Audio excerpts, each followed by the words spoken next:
Hello, everyone. Welcome to the Richest Men in Town podcast. I'm Mike Freeman, and along with my good friend and co-host Tyler Gould, we're excited to welcome you to our little podcast project. Tyler and I are just a couple of middle-aged husbands and dads driven to live our best lives. We want to be better every day, so here we'll be sitting down with great people. Not famous people, but great people that we admire, to learn their secret to living the rich life. Probably not the rich life you're thinking of. Our guests come in humbled and surprised at the invitation and hopefully leave feeling proud and grateful, realizing just how good they really have it. So pull up a chair, stay a while, and raise a glass with us as we toast our guests to the richest men in town. All right, Tyler Gould, long ago, April 6th of this year, we put out some feelers to people in the town, right? Distinguished former guests of the Richest Men in Town podcast, who's living rich lives, and we'll track them down and get them into the show. And Derrick Anderson took the bait, and Derrick Anderson gave us a couple of names, and one of them we connected with tonight, Andy Morgan. Andy Morgan just hung out with us for a little bit. What are you taking away from your time with Andy? I mean, Andy Morgan was fun to talk to. You know, I've never met a trick motorcycle guy before in my life. So listening to his list of injuries was pretty fascinating. So, right? That was this pretty is crazy. Not brought to you by any kind of promoter of motocross riders. Yeah, that's right. But you know, he said a lot of things that I really liked. He's a very faithful guy, right? He has a faith in God that he adheres to, and that has pulled him through some very difficult things. And one of the things that I love that Andy said is that, you know, he talks about happiness and how that it's infectious. And so if he's happy, he can spread that to other people. And I love that reminder, and I love that thought. And honestly, him saying that reminded me that how good my life is, you know? Yeah, and I can just see him going around in his day-to-day, right? In his day-to-day, spreading happiness like some kind of disease. And I dig that. Yeah. I think of the time that we just spent with Andy, and I remember back in the very beginning when we were looking at launching this podcast, and when we're trying to put it on directories, and people are like, what kind of podcast is this? And I remember looking at each other like, is this like a religious podcast, you think? Tonight reclassified. Yes. The Richest Men in Town is a religious podcast. No, all denominations are welcome. And man, Andy's got a story. He is careful. I think he is guarded with what he does with that story, but he uses it to bring about good in his own life and the lives of other people. He throws out some names of some people in the honoring. We honor his father who passed away a year ago. Andy gets into that a little bit. Greg Schneider, wherever you're at. Yeah. Thanks for feeling like you want to save somebody, right? Yeah. What a cool, what a cool thing. And I'll say, you know, Mike, in however many episodes that we've done of this podcast, you know, there are themes that are recurring, and faith is a part of that, right?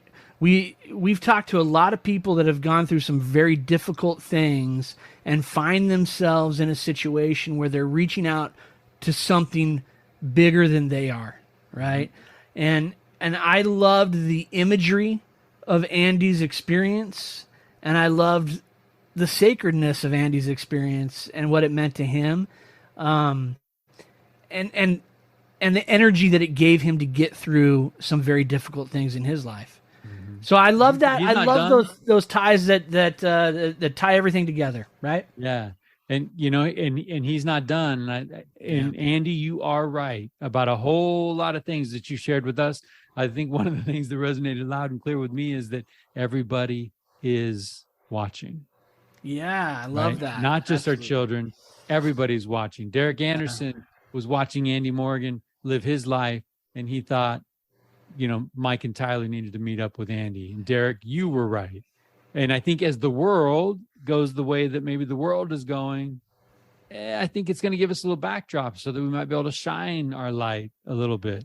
Yeah. Right. And people are going to be like, what's going on with this guy, Andy Morgan? There's something different about him. Yeah. Find out. Right. If we see some things, find out. If you see some amazing things happening in the lives of other people, send them our way. Yeah. Right? Amen. Because they've got a story. And I think that we'd love to shove a microphone in their face and have them share that story.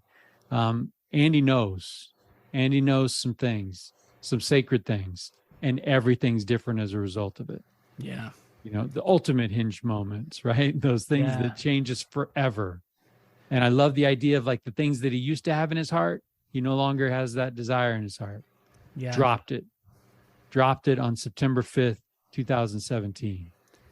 Yeah, very cool. Some very meaningful anniversaries coming up in Andy's life, and I'm just grateful to Derrick Anderson for introducing Andy to the two of us, so that we could be a part of his story. What a cool night.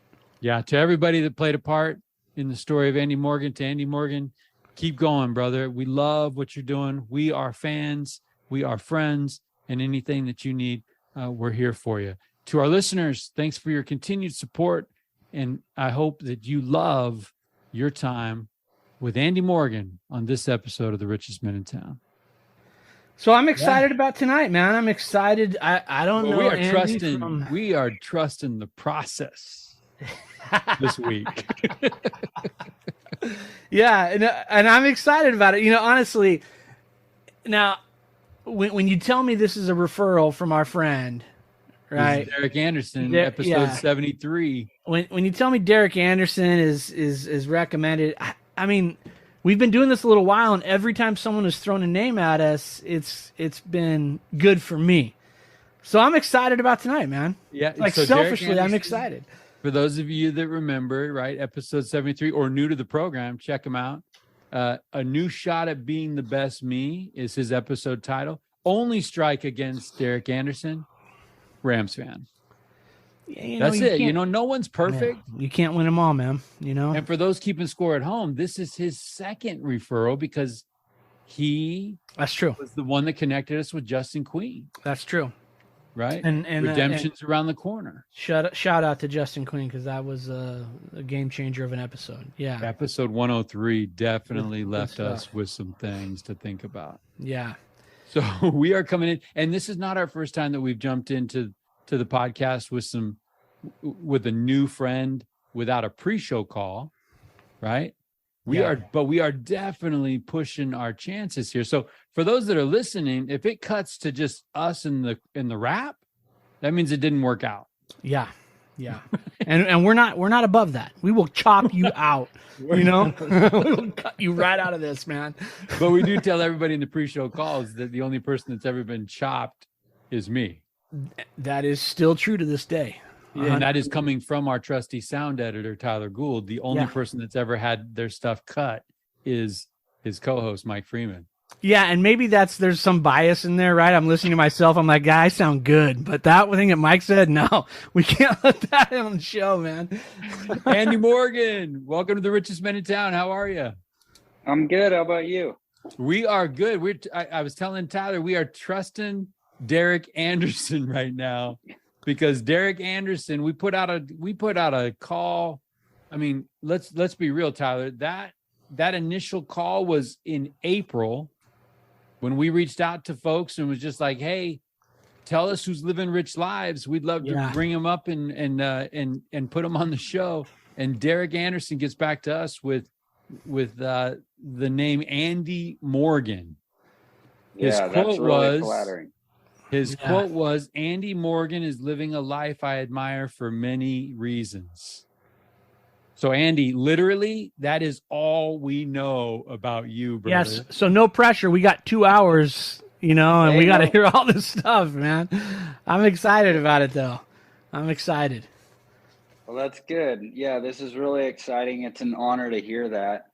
And, it's definitely a crazy thing to be interviewed for something like this. I think it's quite an honor.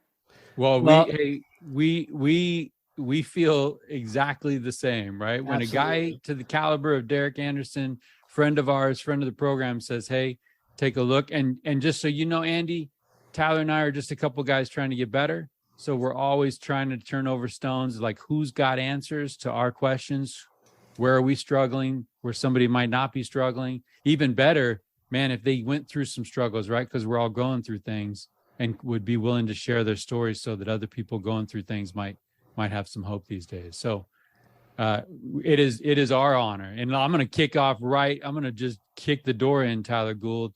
Andy, when I reach out to you, what do you think when an invitation to come on a program called The Richest Men in Town is thrown your way? What goes through your mind?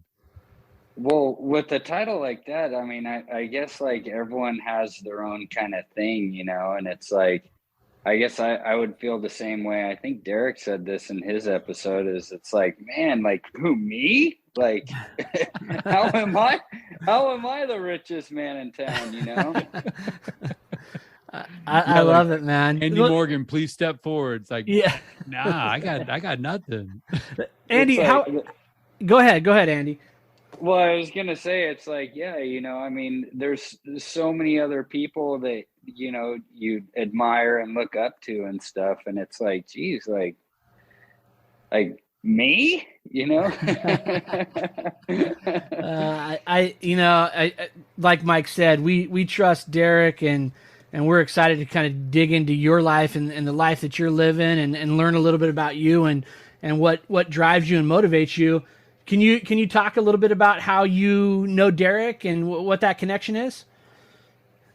So I met Derrick at the Stirring. That's a local church here in Redding off Churn Creek. And we hit it off.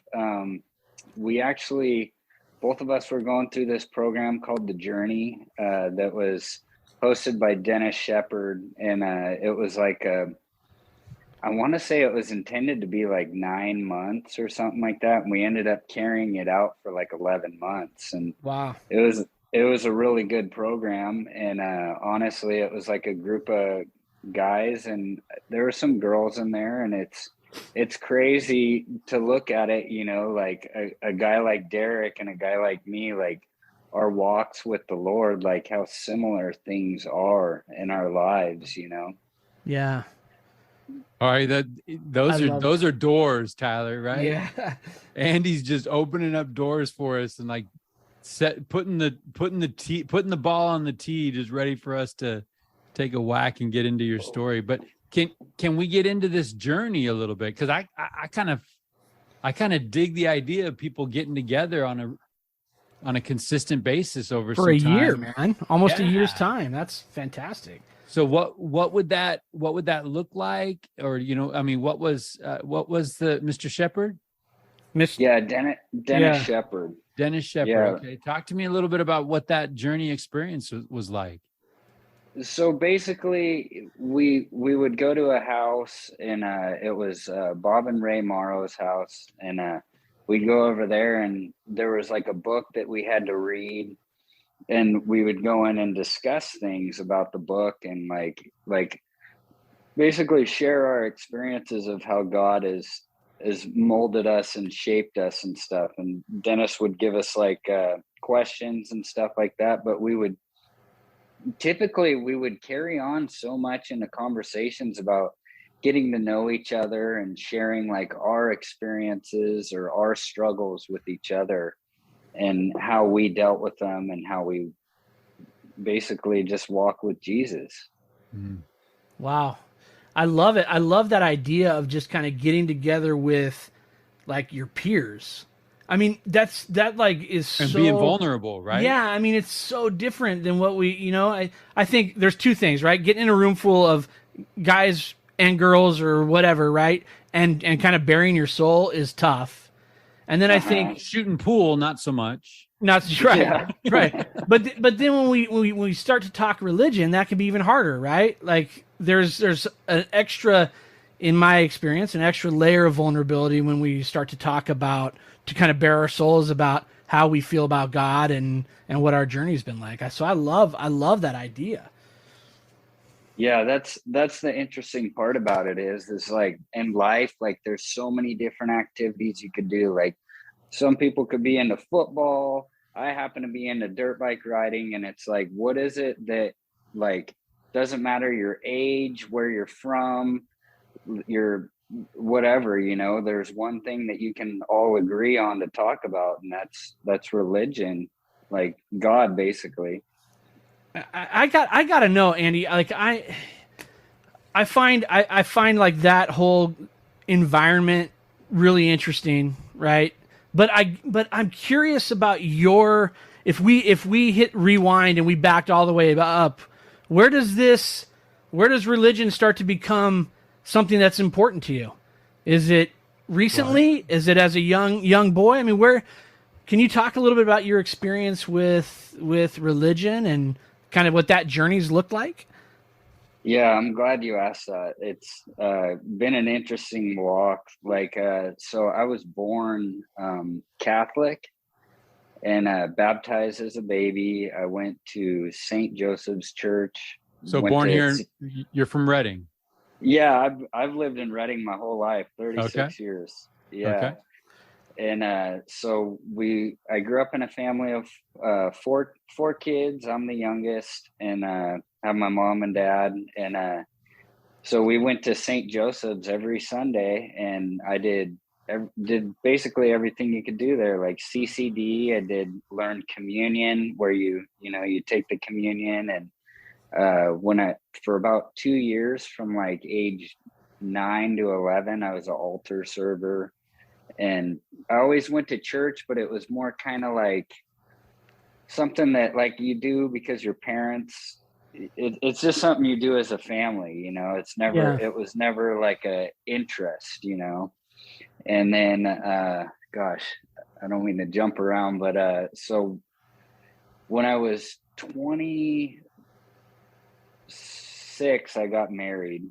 We had dated a couple of years before that, and I started going to Little Country Church and became Christian. And then we were married. Hold on. Is that her influence? What led you to make that change? I mean, I'm assuming, and this is an assumption on my part. You can tell me to pipe down, but I'm assuming that growing up Catholic kind of fades off. Were you regularly going to communion? Were you regularly going and exercising, practicing your faith, or was it kind of dormant and you found another church? How did you make that transition? Well, it's like, I don't know how to word it right. It's like the Catholic religion, it's a little different. And so it's like when I met the girl that I was with at the time, when I met her, it's like, to her, it would feel uncomfortable going to my church. So I figured, okay, well, I'll try going to hers. Okay. And also, just to jump back, take a couple steps back. So when I was 12 years old, my parents got divorced. And so that's where things kind of broke apart a little bit. And so it's like only every once in a while I would go to church. It kind of got out of the routine, if you know what I mean. Yeah. And so when I had met my ex-wife, we were going to Little Country, and it was like, I thought, oh, this is great. It's like a family thing. And I thought it was cool. And then not to jump way all around, but then we were married for, 4 years. And then we got a divorce. And after that, it was like, I didn't know what to do.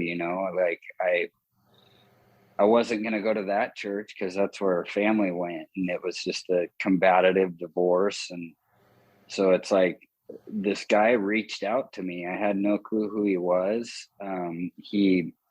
My stepmom, she's a real estate agent, and she met this guy, Greg Schneider, and he said he wanted to save someone. I was going through some bad struggles, and Greg Schneider, he got my phone number from her, and he introduced me to the stirring. He brought me there, and like I can't even express like how welcoming they are there. And it was just a real change like in my life. And it was like it's exactly what I needed. Do you like to get do you have a relationship with Greg now? Yeah, I still talk to him. Actually, I went to a birthday party for another member of the church. It was his wife's birthday, and I saw Greg there, and he's a really great guy, you know. That's cool. Yeah. So I'm curious in that when you're transitioning again, right? You've gone from the Catholic Church, you've got the little country church, and now you're kind of in that space where were you looking for something at that point before Greg entered your life, or was it? I mean, were you cognizant of that feeling of, man, I really need something, or was it just wandering at that point? I needed something.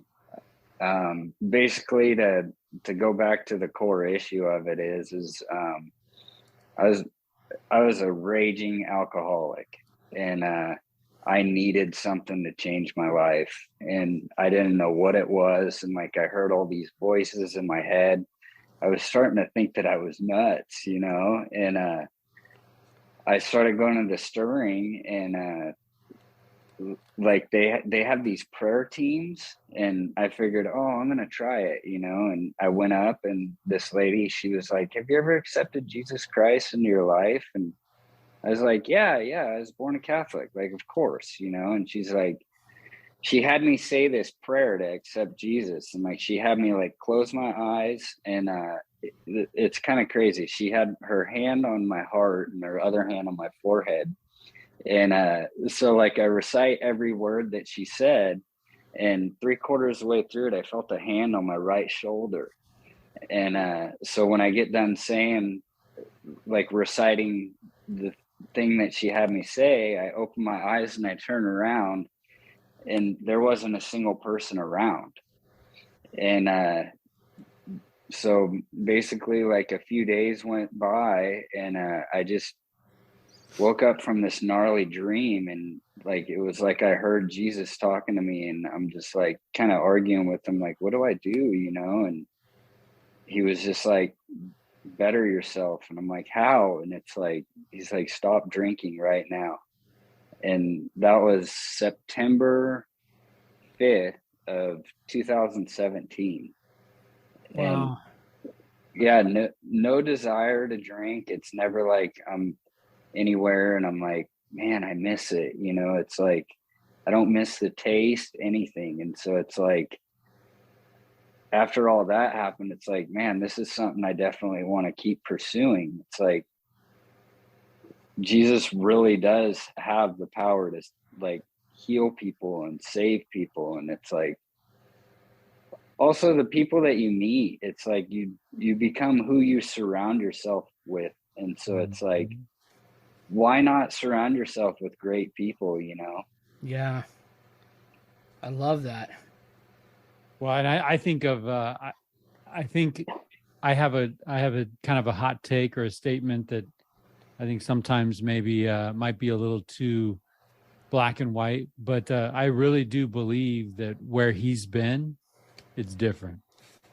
Yeah. Right.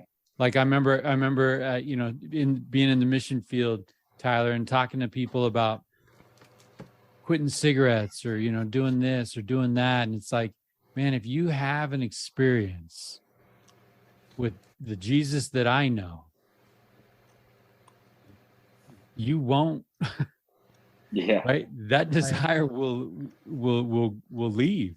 And I know that's, I'm making light of serious addictions, right? People have their lives turned upside down with some of these things, but man, right? Luke 137, right? Nothing shall be impossible, right? I think that sometimes we short sell it.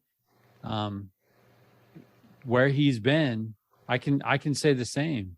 Andy, looking back on my life, and you know, there's literally there's a BCAD moment, right? There's a situation, and we've talked to over time where, you know, sometimes Tyler, I sent you something a while back, like the idea of revelation being like light, right? Yeah, Light and right. truth entering in our life. And sometimes you're in dark and it's like God flips the switch. And sometimes the sun slowly rises, right? Yeah. And I think that revelation can take on it can look different in people's lives, but I'm with you, Andy, where he's been, you're different. Yeah. So Andy, you have this experience that changes your life. I mean, we're talking 5 years, right? 5 years, nearly coming up on 5 years sober. Congratulations, by the way. That's awesome. Thank you. Can you talk about what that looked like moving forward from that moment? I mean, from that 5 years ago when you had this experience to now, how has your journey changed you beyond that lack of desire to drink? Oh gosh, it's changed drastically. It's like you're able to appreciate life for what it is, and also, I mean, there are the times like people do relapse, and it's like, sure. I don't want to like discourage anyone that accidentally does relapse, because Right. it's like all these inner issues that you have that cause you to either drink or use or whatever, like they come at you, when you're not. And it's like, you have to figure out within yourself what it is to deal with these issues. Like, you have to deal with them. You can't just, numb them with alcohol or numb them with drugs or whatever. And you really have to face all these. And it's like, I mean, it's been almost 5 years, and it's like, I still think about things, and it's like, oh my gosh, and it's like, why would I ever turn back to booze? Because it's just going to numb it, and everything will just stack up in the end, So Can you talk about that process though of what it looks like to face, because I agree with you 100%, right? I mean, sometimes we have baggage, everybody does, that we sometimes we choose to just drag it behind us, right? And sometimes we choose to like unpack it and face it. And it sounds like over this period of time, you've been in that process of facing some of those things and trying to come to terms with certain things. Without going into great detail, but what has that experience been like for you? Well, it's hard. I mean, you really got to just kind of look at things and be like, why am I feeling this, or why is this happening to me, and you just got to figure out how to alter your behavior to prevent those things from occurring again. I got kind of distracted on that one, because one of the questions you guys asked, it's funny how you said that about like packing around this baggage. Like, a really, really inspiring person in my life, he was an attorney that worked for my dad. And he always said, it's like you're walking around carrying this duffel bag full of bowling balls. Everywhere you go, you're lugging this suitcase around, and you need to just put it down. You just need to drop it and just leave it and carry on without it. Yeah. It's interesting because sometimes I think we there's a level of comfort that we develop by carrying some of those things around, right? It's like, it's what we know, and maybe letting go of that is the unknown. And that's we build it up sometimes in our own minds, at least I do. Like, letting go of this thing might be, what am I going to replace that with? What is that going to look like? I don't know. It's interesting.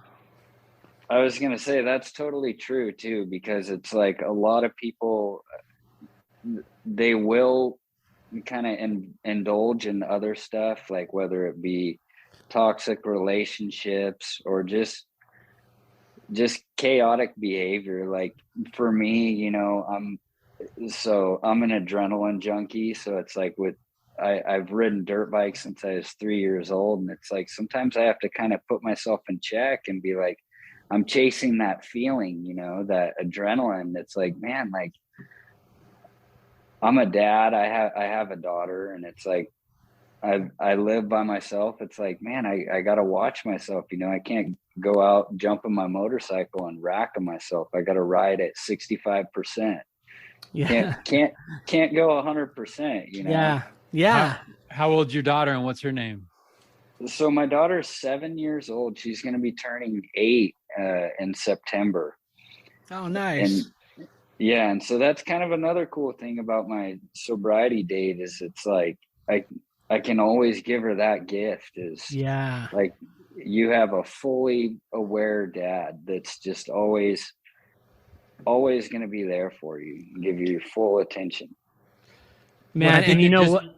Go ahead, Mike. Coming away from your experience with that prayer, it doesn't mean all your problems went away, right? No. And it doesn't mean you're walking around with carefree, no stress, no anxiety. It kind of gives you an outlet now for truth, right? It gives you principles that you can apply to your life. And, you know, so many of our problems that we do face are created by us. Yeah. But it gives us the faith that we can repent, and not repent like a bad word, right? But like repent like a source of joy. Like, I can change, I can make mistakes, I can learn from those mistakes, and I can exercise faith, and I can be better. I can be a better dad. I can be a better friend, right? Better brother. I think it's important that we understand that faith is not an easy road, and faith is not a road where it's just yellow bricks and you're off to see the wizard, right? Yeah, it's definitely not all sunshine and rainbows. I'm curious, Andy, sharing this gift that you have, that you've been given or that you've experienced, has that been a component for you, talking to other people about this?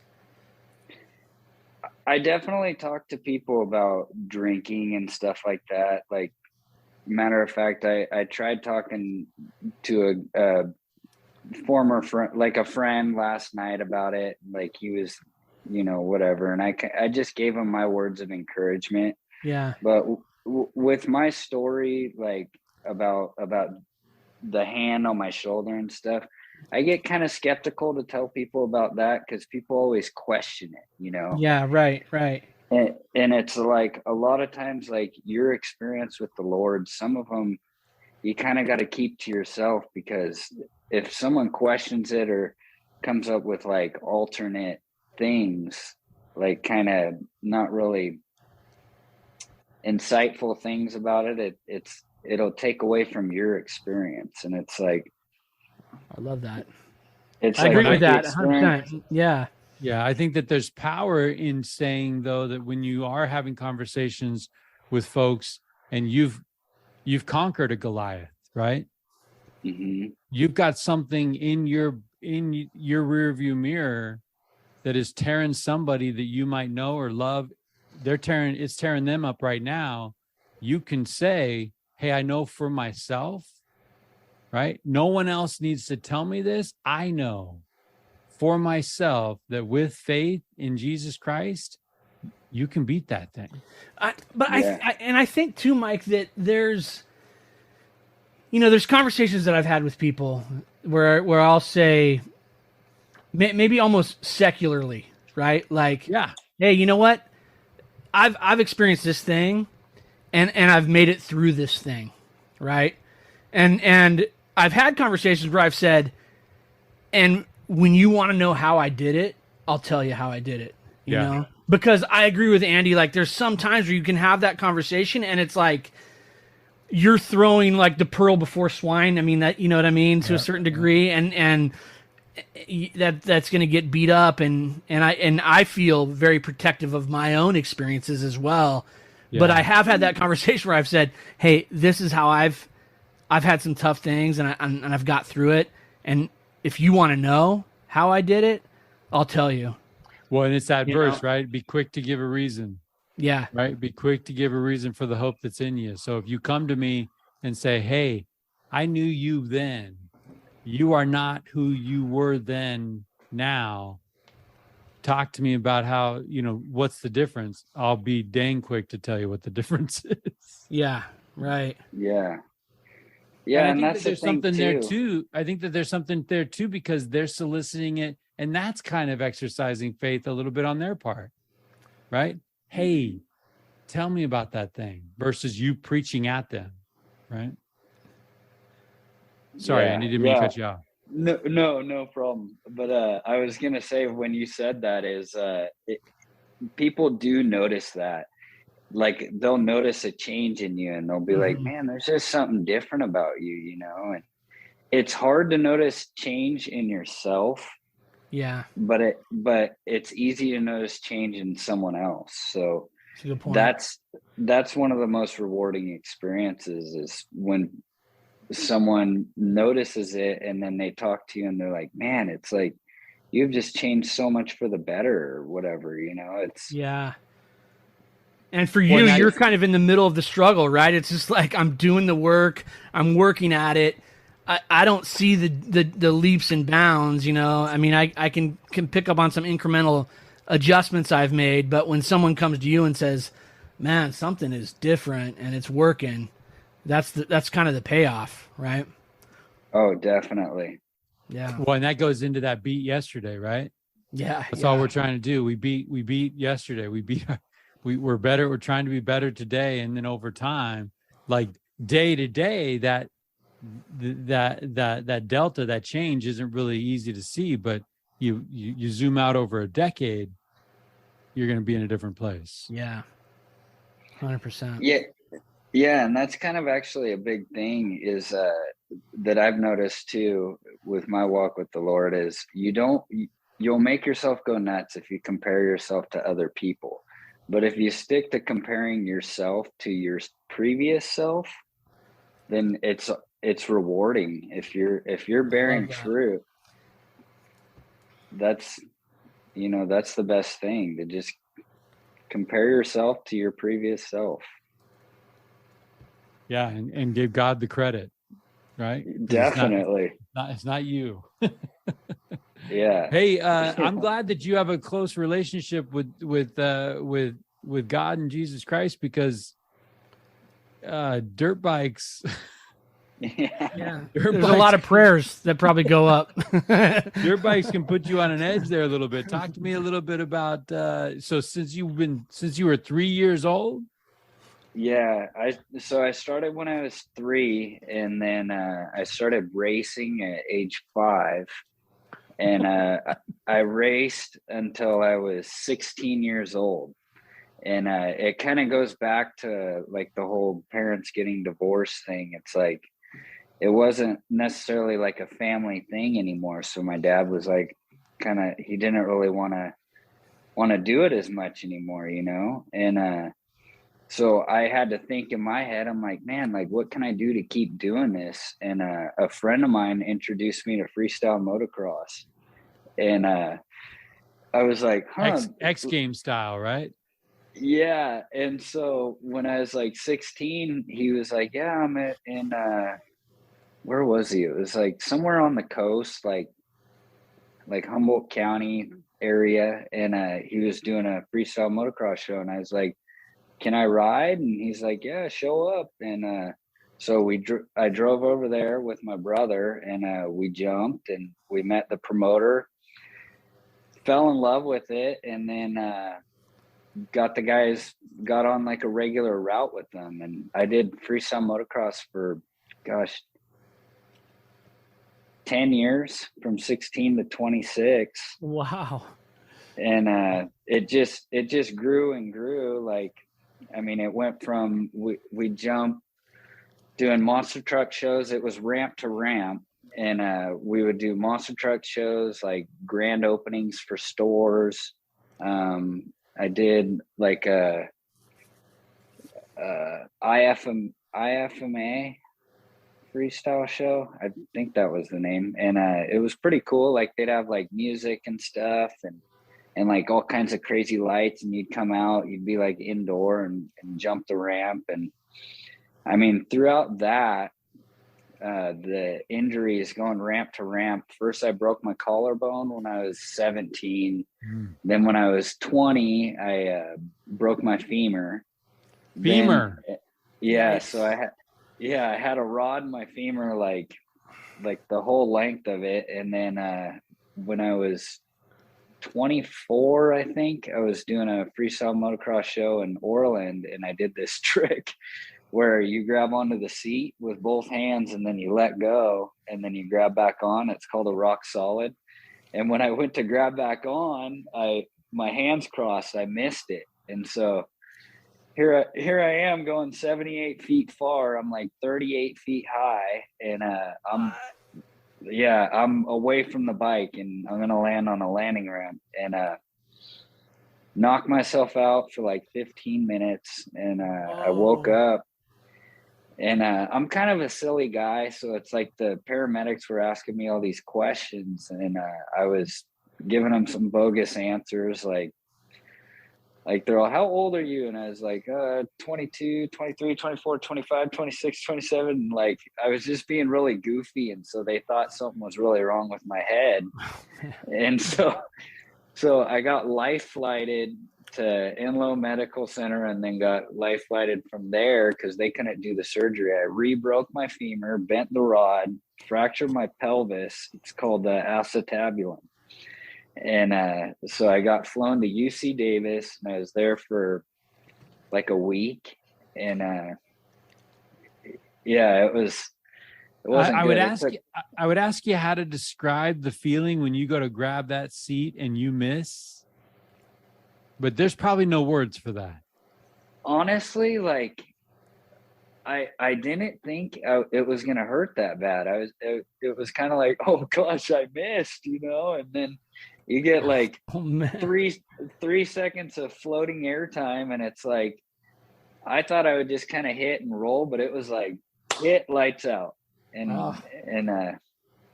it was pretty bad. So you sold your bike after that? No. Got a bigger seat. No. I got some sticky gloves. Yeah. Yeah. No, it's like, that's something that, it's like, my dad always hated it because my dad was a personal injury attorney for 40 years. And he was like, he could not stand me doing that. And so I would always, like, whenever I'd get hurt, I'd go back to school. I'd go back to college. And that's how I got my Associate of Arts degree. It's just in between injuries, I'd go back to school. And then as soon as I'd heal up, I'd ride like 1 or 2 times. And then like word would get out, and then I'd be back doing jump shows again. And so basically the show that kind of woke me up was I was like 24 or something like that, and I was doing a contest down in Paula, and I had just started flipping, and so I was flipping 75 feet, and one of the flips I pulled back, and I took my feet off too soon, and so my rotation stopped, and I like, if you see that on TV, some of them will bail. Well, I'm like, I'm not for bailing. Like, I always try to ride it out. And so I yanked it around, and I got to the front wheel, and the bike, it's called endoing, and it endoed. Oh yeah. And it just plummeted me so hard, and rung my bell pretty good. It wasn't ramp to ramp. It was on dirt, and it kind of scabbed up my face pretty good, and rung my bell really well. But it was the worst back pain I had ever had in my life. Oh wow. But no broken bones. And so it was like, I gotta figure something else out. Like, I can't keep doing this. Yeah. So what's the next thing? Well, it's kind of an interesting transition. So my dad, he always wanted me to go to law school. And so I'd got my Associate of Arts degree and found out about this law school in Chico where you could go, you don't have to get a bachelor's degree. It's like he would call it a fly by night law school. And I went there for, I don't know, about 6 months, and it was just like this is not for me. Like my dad and I always had an interesting relationship, and it just wasn't. I just felt like it wasn't meant for me, and so I had kind of asked God for like a sign of like what should I do, and I kept hearing heating and air commercials, and so I was like, I don't know, I just jumped out on a limb, and I was like, okay, I'm going to do heating and air, and I went to Institute of Technology and graduated from there and started working, and I thought, man, like I made a terrible choice, and after, I don't know, like 3-4 years, it started really paying off. Like basically you start making a good amount of money. It's definitely not an attorney's wage, but it's like, it's just something that's more meant for me, I guess. Yeah. Well, you're a good person to know when it's 106 degrees and that thermostat doesn't do what you need it to do. Yeah, that's exactly the thing, is like all of us in life, we just want to feel wanted. We want to feel important. And it's like contractors can build the nicest house. Tile guys can put the nicest tile in it. It could have the nicest cabinet. But when I come in and start up the air conditioner, everyone is so happy. That's right. Yeah. Can you tell us a little bit about your dad and about your mom? So my dad, so my mom, she, after my parents split up, she went to school full time, and it took a little while, but she became a teacher. And so she's an English teacher, and so she didn't have too much luck finding a job around Reading, and because she was older, she was like in her 50s, and so she moved down to Vacaville, and so she's teaching down there. And our relationship, my mom and I, like, we get along great, like she's my mom. I'm the youngest of 4, so I'm the baby. Mm-hmm. And so yeah, she's just really caring and always shows me love and stuff. And my dad, it was always like tough love, like he wanted me to like basically work and do things on my own. Like he didn't want to hand anything to me, no handouts. That's what he would always say. And so we always had a really kind of a rocky relationship, and he never really understood me the best. And kind of to jump forward,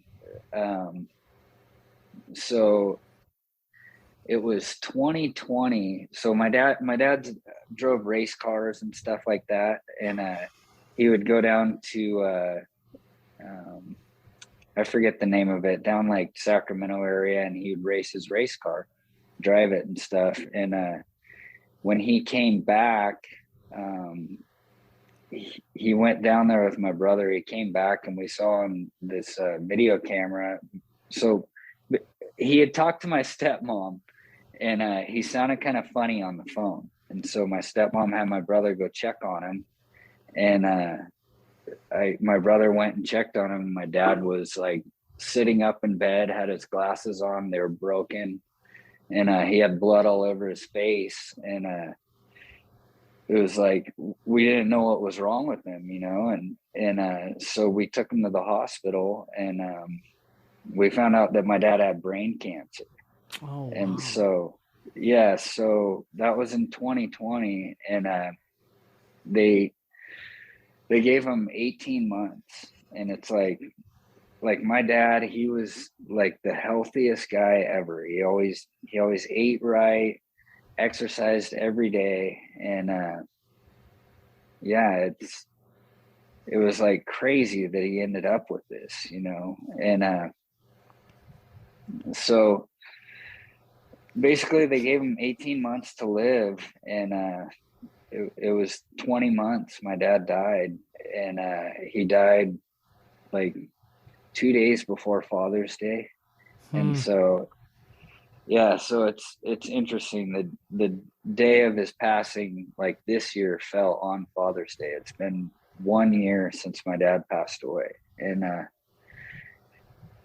yeah, it's pretty crazy, like, to think about it to this day. Like, yeah, I just can't believe he's gone, you know? What is that situation? Yeah. What is that experience with him passing do to you and your role as a dad? It makes it to where I really need to step up to the plate, you know? And I mean, as a dad, it's like I have no choice but to be the best role model I can for my daughter. And so that's another inspiration to stay sober and follow Christ, because I mean, one thing that we learn in Bible study is the father is the one that introduces the children to Jesus. That's the father's job. I don't mean to sound like discriminatory or whatever towards females or anything, but that's something we had talked about in one of our Bible study groups. Is it's usually the father's job to introduce the kids to Jesus, because the kids always follow the father. And I'm sorry to hear about your dad, and you know, I'm sure that process, it's only been a year, right? So kind of processing that is got to be tough at times. I'm curious if your daughter's 7 now, turn 8 in September, in 10 years down the road. What are you hoping that your daughter's learning from you as she's watching her dad? Oh gosh, I hope that she's learning that basically just good things, you know, just to walk with the Lord. And the best way to teach that is to demonstrate how you want her to act. You know, it's like kids are you're basically like a movie theater to your kids. Like, they're always watching you. And so if you don't want them to act a certain way or be inappropriate or whatever, then you have to demonstrate that. Change your behavior to a G-rated movie. You know, if you want them to be happy, you need to show them happiness. Because I mean, they look up to you just like I look up to Jesus, and she looks up to Jesus. I mean, I am her father, so the best way to show them the greatest way to act is by demonstration. Andy, can I ask? I'm curious. You know, we live in a world that is filled with distractions, right? And there's a million different things that pull us in a million different directions, right? If we allow it to. How do you maintain your faith and your devotion in a world of distraction? That is a good question. Because, like, a lot of times I hear, like, I did this program called Emerge that was really good at the stirring. That was 9 months. And you're logging some time, man. I like it. Yeah, and that's one thing that they would always say, like, when you're having a moment with God, is eliminate the noise, cancel the noise. And my interpretation of that is, like, your mind, it can just run, you know. When you're having a moment with God, you could be thinking about some kind of drama that you have going on in your life or something. That's not what God wants. God wants you to see things in a good light, and he wants you to grow and produce the fruit that he knows that you're capable of. It's like the Bible talks about a tree, you know, that's on a hill, and the tree's not producing fruit. And some people are like, hey, let's cut this tree down. It's like, no, Jesus wants to nourish that tree so that it produces the fruit that it's capable of. Yeah, Mike, we have this discussion all the time, Andy, like Mike and I. It's like, how do we progress in the right direction with some speed, with the speed that we want to, in a world that is loud, right? That's noisy and messy and distracting. Well, I dig that. I dig that idea of being active, almost like cast them out, right? Like the idea of take control of that, and we're not saying, hey, be victims here. Andy's saying eliminate the noise, right? Take an active role instead of being acted upon. Act and do those things that we can do to still ourselves, to be quiet. Let me, Andy, when you were talking about they follow the Father, I was reminded of this quote. I'll put it in the show notes, but it's a guy. His name is Jeffrey Holland. He's a leader of the church that Tyler and I go to, and he said this: parents simply cannot flirt with skepticism or cynicism. Then be surprised when their children expand that flirtation into full-blown romance. If it matters of faith and belief, children are at risk of being swept downstream by this intellectual current or that cultural rapid. We as their parents must be more certain than ever to hold to anchored, unmistakable moorings, clearly recognizable to those of our own household. It won't help anyone if we go over the edge with them, explaining through the roar of the falls all the way down that we really did know the truth. Right? We just didn't want to stifle anyone's freedom to think otherwise. No, we can hardly expect the children to get to shore safely if the parents don't seem to know where to anchor their own boat. Right? Isaiah once used a variation on such imagery when he said of unbelievers, their tacklings are loosed. They could not strengthen their mast. They could not spread the sail. So many times we're playing with danger when we want our kids to be free, right? We want our kids to be free to discover truth.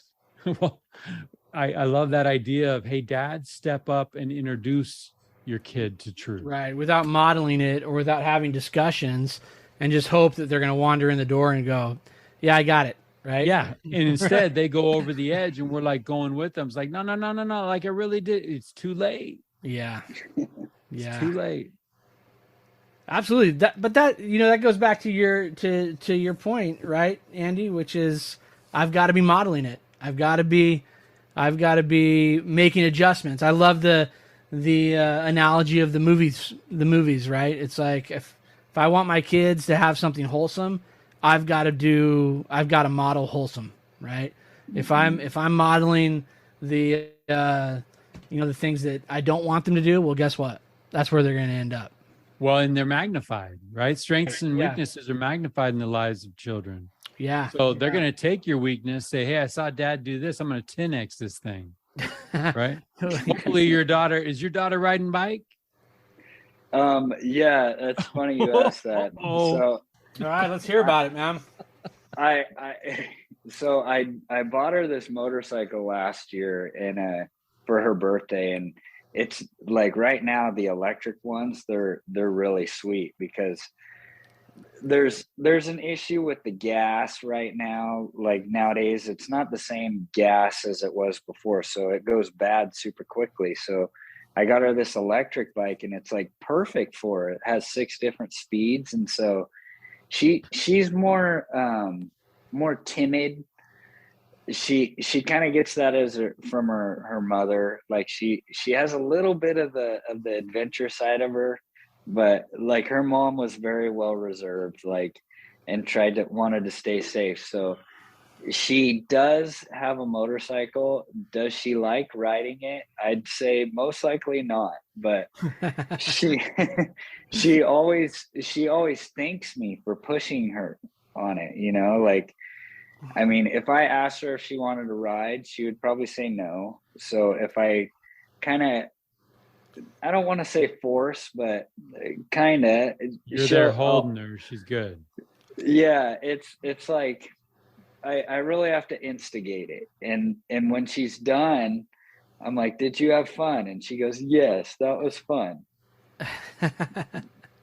But she definitely she gets scared. She hasn't crashed hard on it or anything, but she did lay it over one time, and it was like the most traumatic thing ever for her. So Well, hey, I'm curious of where you're going to go with this question, right? Because of some of the things that you've shared.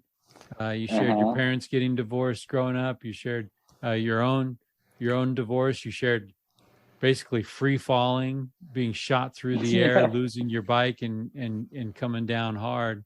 Can you name something that you have learned in life the hard way, Andy? What's something in life that you hold as truth, but you had to learn it a hard way? Well, gravity. Obviously, yeah, gravity, and obviously drinking, which we already spoke about it quite a bit. But basically, it's like things that you want to happen in life. It's not going to happen in your time. It's going to happen in God's time.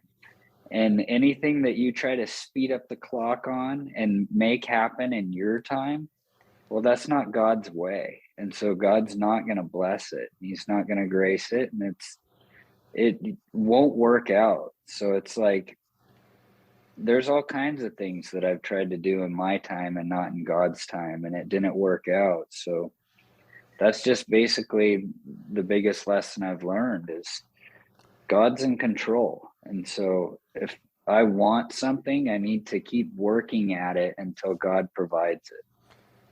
We don't like that, right? Nobody likes it. Right? As people, we don't like that. Yeah, and quite honestly, if you're to a point where you've done the work and are okay with that, that's a big deal, right? That's a big deal because it's hard. We have expectations. We have things that we feel like we need to accomplish, right? And it's hard to sort of let go and say, all right, I'm okay with not being 100% in control of this and turning over control. That's a tough thing. I love that. I think too, we're not where we are, right? We're already looking for, okay, God, you promised some things, right? And you're already on to the next season. Yeah. Right. Yeah. And we live in this microwave culture, right? Where, I'm going to throw the popcorn bag in, I'm going to hit the popcorn button in 2 minutes. I'm going to be eating popcorn, watching a movie. Like, I want everything in life like that. I still burn that popcorn on that microwave. You don't trust the button? I don't trust the button, man. I go by ear and then I burn it, Yeah,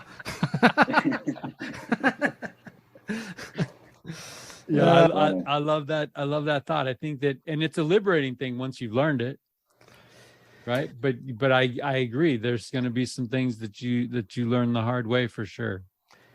As Andy, as you're a dad, you've accomplished some things in life. You're moving in a direction that is blessing your life.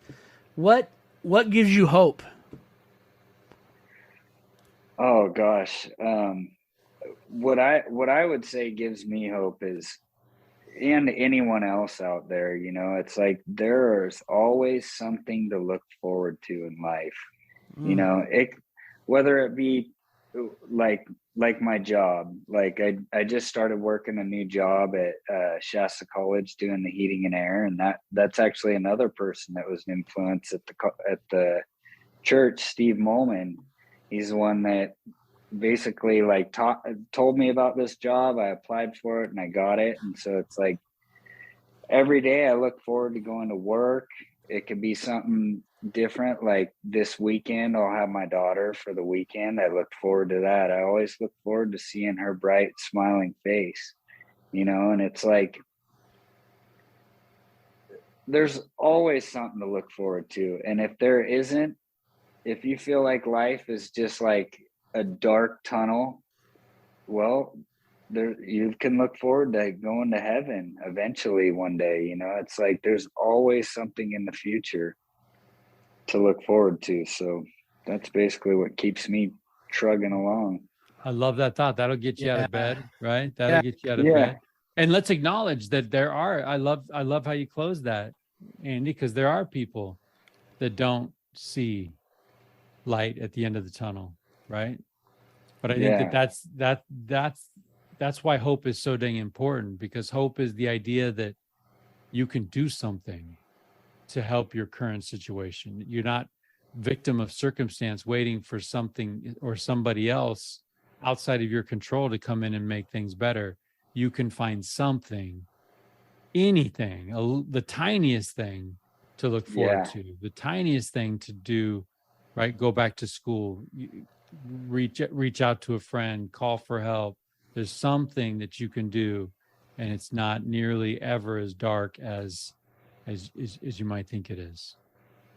Definitely. You know, I mean, there's times too where it's like God just really answers things in the strangest ways. It's like there's times where I'll get in a negative mindset and I'll be like, man, like I don't have any friends or something like that, and then all of a sudden my phone will ring and it'll be just some person I haven't talked to in a long time, and they'll be like, hey man, what's up, like you want to hang out? And it's like God always answers, he always provides. And so it just goes back to, you know, just be patient and things will happen in God's time, not your time, but God's time.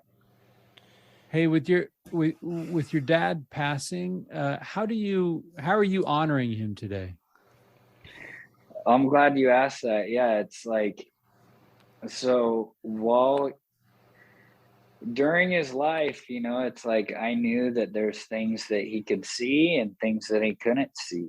And so it's like the best way to honor him right now, since I know he's always watching, is it's like I basically just have to prove to him that I became the man that he wanted me to become, the provider, and basically everything that he worked for during his life. For me, I want to show that, you know. And I mean, there's times where I have struggles or something. It's almost like I hear his voice, and it always provides with answers of what to do. That's a powerful thought. Yeah.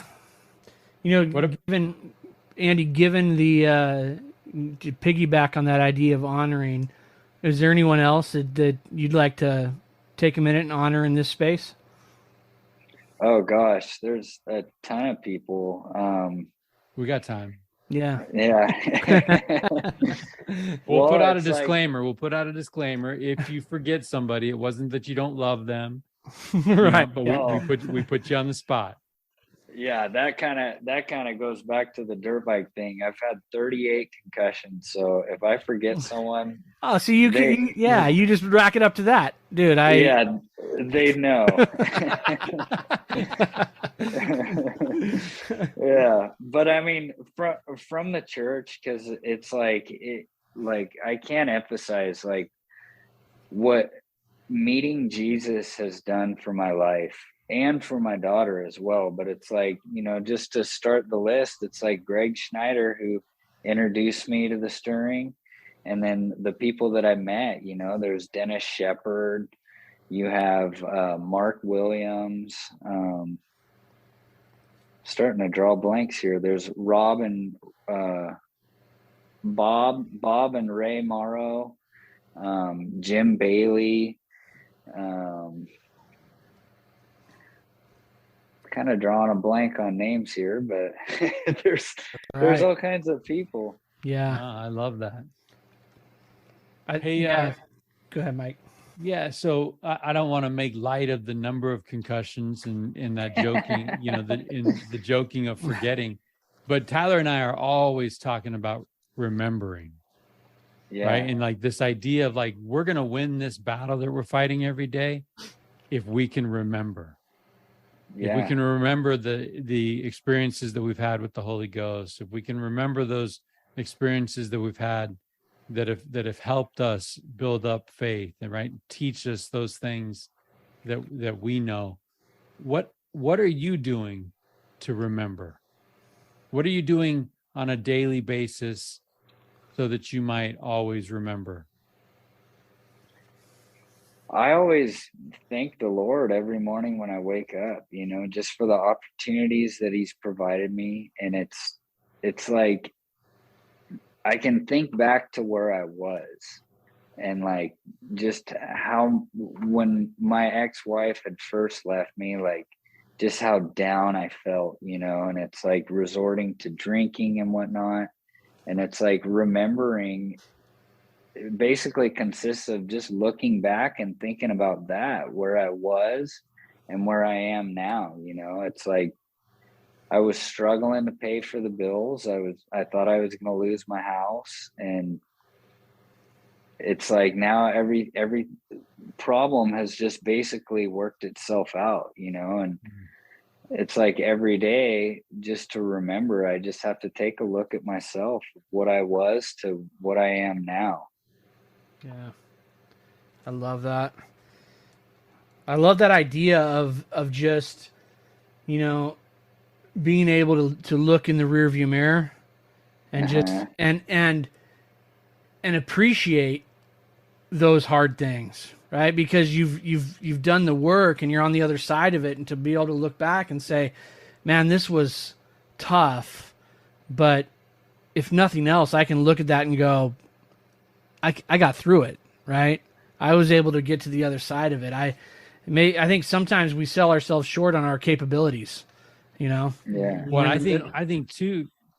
Sorry, I need to make but I think too that through it, that other side, right? Because Andy was mentioning some of these things that people do to numb their currency. That's not getting through it. Yeah. Right. And like when Andy talks about how, man, all the things that was kind of keeping me up at night has been worked out, and right, those things are behind me. As we take the counterfeit things, thinking that they're going to help us, that gets us into like a quick fix, a solutionitis. We're not actually doing real work in our lives. We're just getting to tomorrow, right? And we're not actually getting through it or getting to that other side that you're talking about. You talk about drinking, right? You come home, you had a rough day, your relationships are terrible with people in your life, so you crack a cold one, and then six, and then like that's not moving anything forward. Relationships aren't getting better. No progress is being made in actually tackling some of the things that we're dealing with.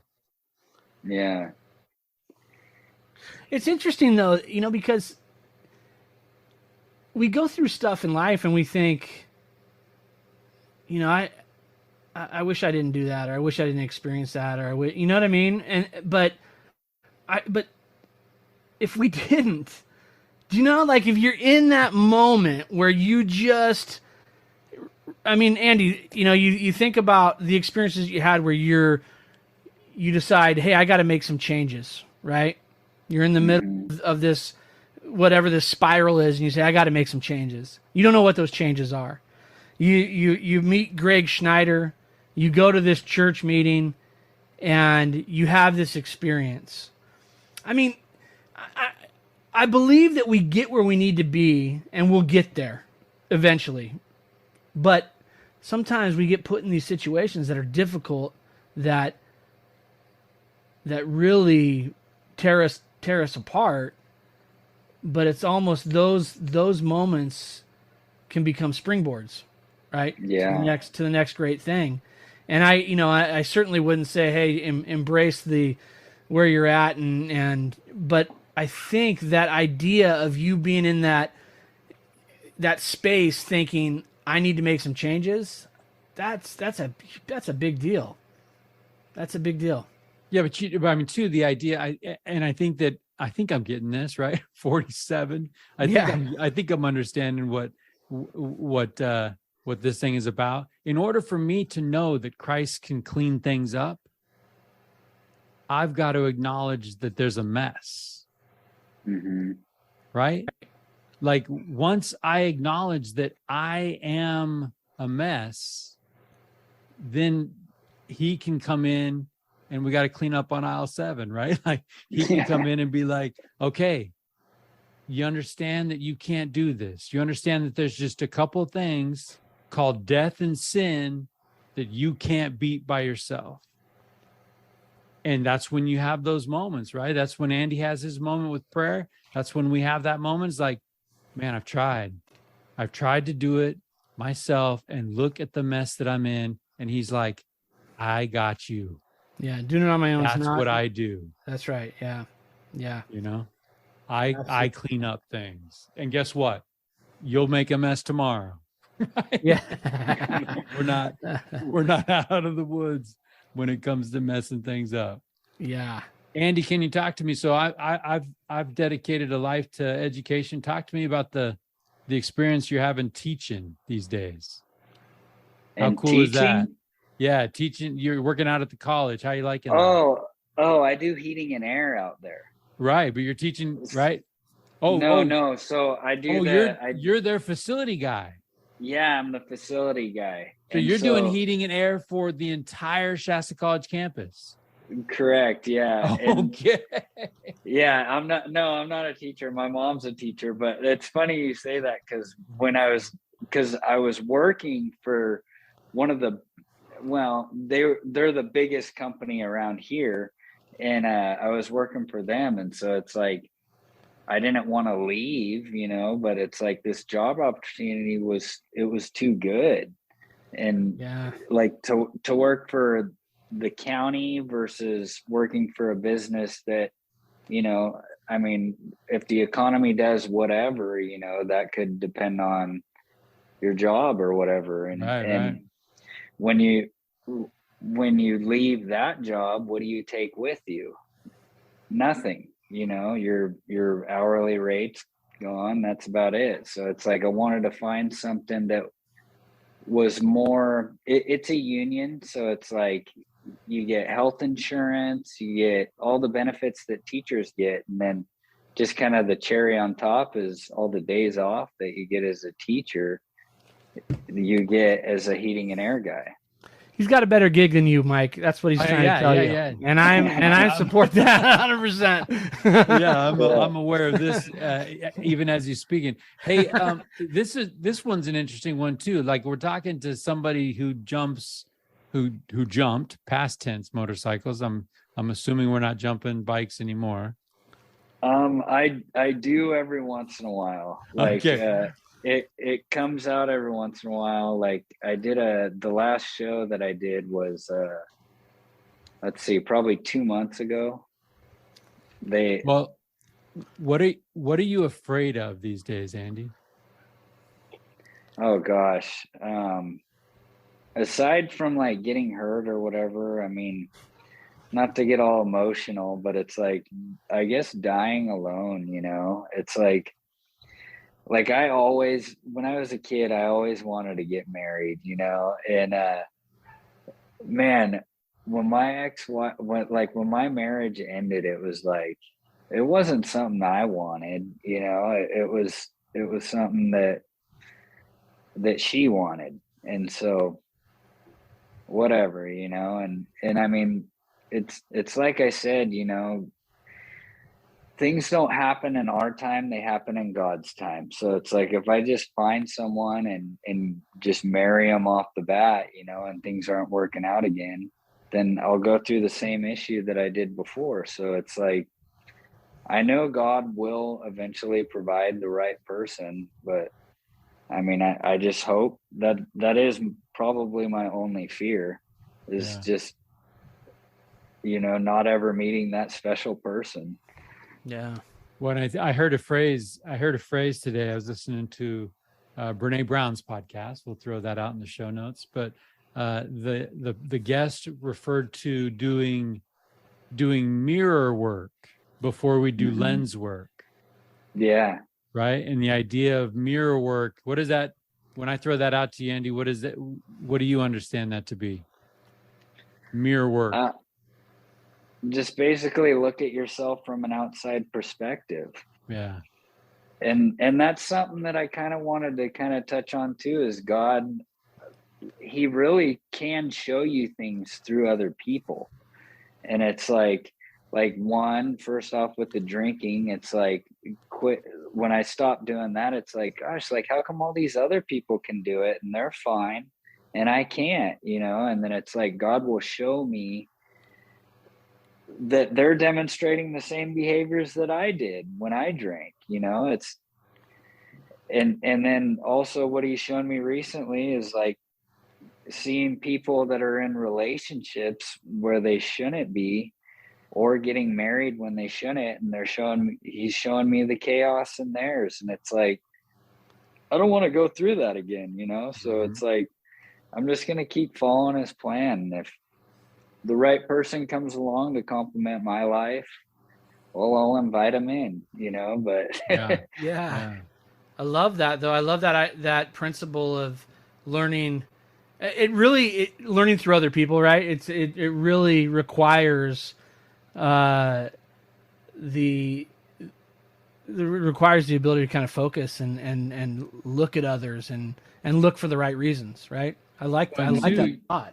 You know, instead of sitting there waiting for Mrs. Right to come knocking on your door, you work on you, right?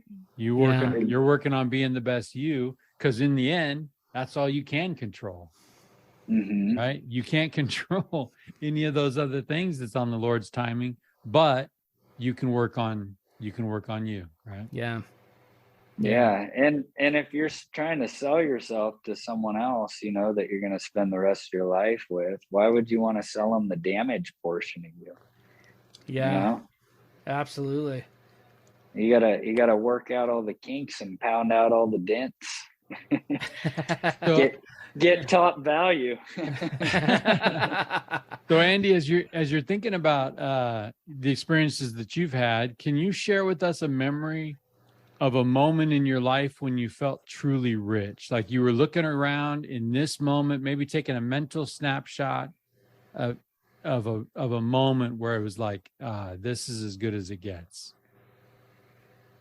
Every time I pick up my daughter and I see her, and it's like seeing her face and her eyes, the way they light up when she sees me and runs up and gives me a hug. It's like, that right there that's what I live for, you know. It's like, yeah, it's like I'm her whole world. And I did that. It's just, you know, it's what I live for. Hey, careful, because they grow up, right? Ours are in their 20s and 17, 18 years old. So we're thinking of ours when they were 7 or 8. Yeah. That's a beautiful time, man. That's a beautiful time. Yeah. Yeah. In fact, kind of funny. Yeah. Let me show you this picture, Tyler. You're going to dig this. I was going through things, and I have no business looking at pictures of my daughter right now, but I came across this classic Disneyland asking Pocahontas for a signature. Like, that is just funny. Too much. And man, that was yesterday in my mind. Yeah. That's it. That was yesterday. That's it. It goes by quick. Hey, Andy. Well, they tell you, I didn't believe them, and here I sit. Yeah. Andy, everybody's dealing with stuff these days. How do you deal? How do I deal with stuff? Gosh, I try to break it down and figure out what the issue is. And then I just ask Jesus, like, what should I do? You know? And it's like, God, he always gives me an answer. And it's like, if it's something that's just too much to deal with, it's like working on an air conditioner, you know, you got to kind of walk away and do your thing. And then the answer will just come to you. Because if you just beat your head against the wall trying to figure something out, you're not going to get the right answer. Got to come up with air. You don't just unplug it and wait 30 seconds. Actually, that's what the cable guy does. That's a very, very valid solution to a lot of problems. I love it, man. I love it. Hey, can I go dorky poetry on you guys? Sure. Yeah, go let's ahead. do it. All right, I shared this with you, Tyler, and this is the spirit of this podcast, right? Reminiscing about life, reminiscing about the past, looking forward to the future. This is called Rock and Rye, and it's by Mike Cross, and it goes a little something like this. I'm sitting and rocking in front of the fire, thinking of things as they are, and how all that I am is just pieces and parts of the memories I've gathered so far. Here's to the goodness and kindness I've shown. Here's to the people that I've treated wrong. Here's to mistakes that I wish I could change. Here's to the pride and the shame and the growing that comes with the pain. I'm sitting and rocking in front of the fire, thinking of things yet to be, how the present's a doorway that leads from the past to a future that I've yet to see. Here's to the man that I was in the past.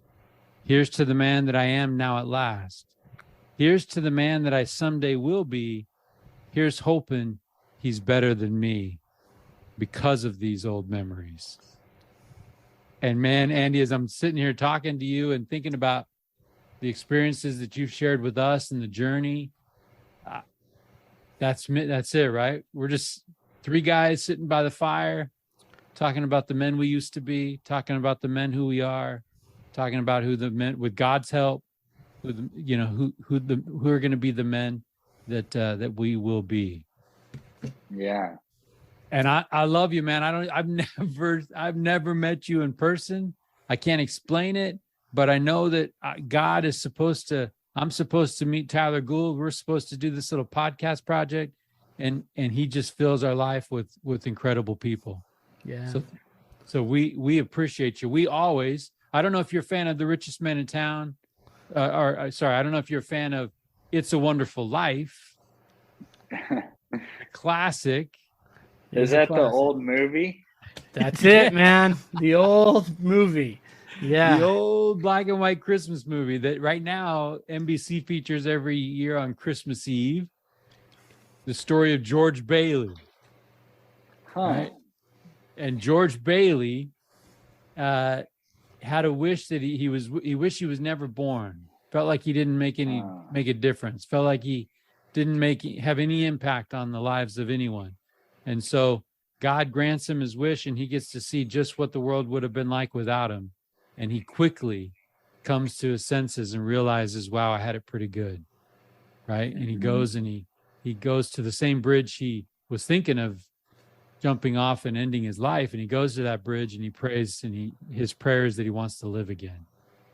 And man, we love that, right? We love that story. We love the idea of rich things being all around us if we just have eyes to see, right? That it's not, our joy isn't tied in circumstances. It's not tied in paychecks. It's not tied in, will somebody love me? It's a matter of, I am a child of God, and that's enough, right? Yeah. That's enough. So we have this show called called The Richest Men in Town, because George Bailey comes to his senses and rallies around his family, and all of his problems are instantly put in perspective. And his little brother comes home a war hero, raises the glass and toasts his big brother George, the richest man in town. He wasn't rich, but he was, right? He wasn't rich as to things of the world, but he was, because he understood just how amazing life can be. So we end every episode that we've done, and we're up over 100 now. We end it with this question, right? We end it with this question. So to our new friend, Andy Morgan, what does it mean to you to be the richest man in town? To me, it means just to be happy. As if you're happy, you are the richest person around, because it's like, that's all that matters. And basically happiness, it's like the cup that they always talk about, that the Lord fills. It's like eventually it'll get so full that it'll overflow into other people's lives. And so if something's contagious, you can be happy and make it contagious and infect other people with this disease of happiness. Disease of happiness.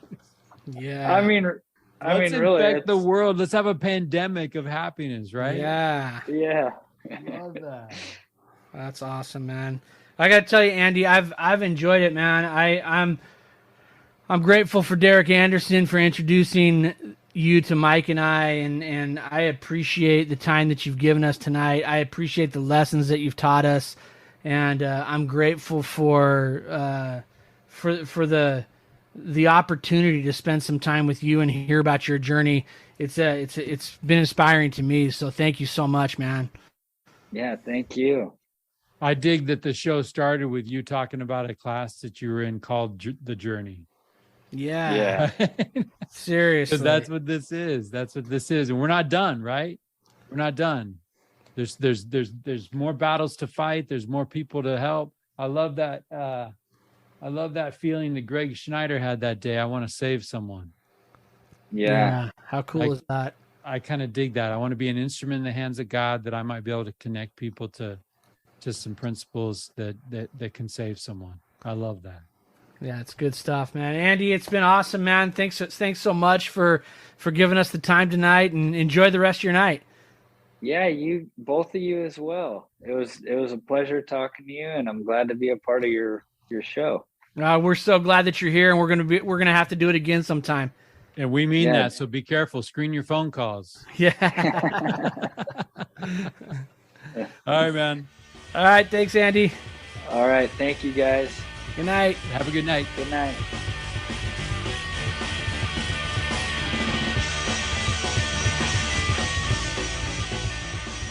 Good idea, Ernie. A toast to my big brother George, the richest man in town.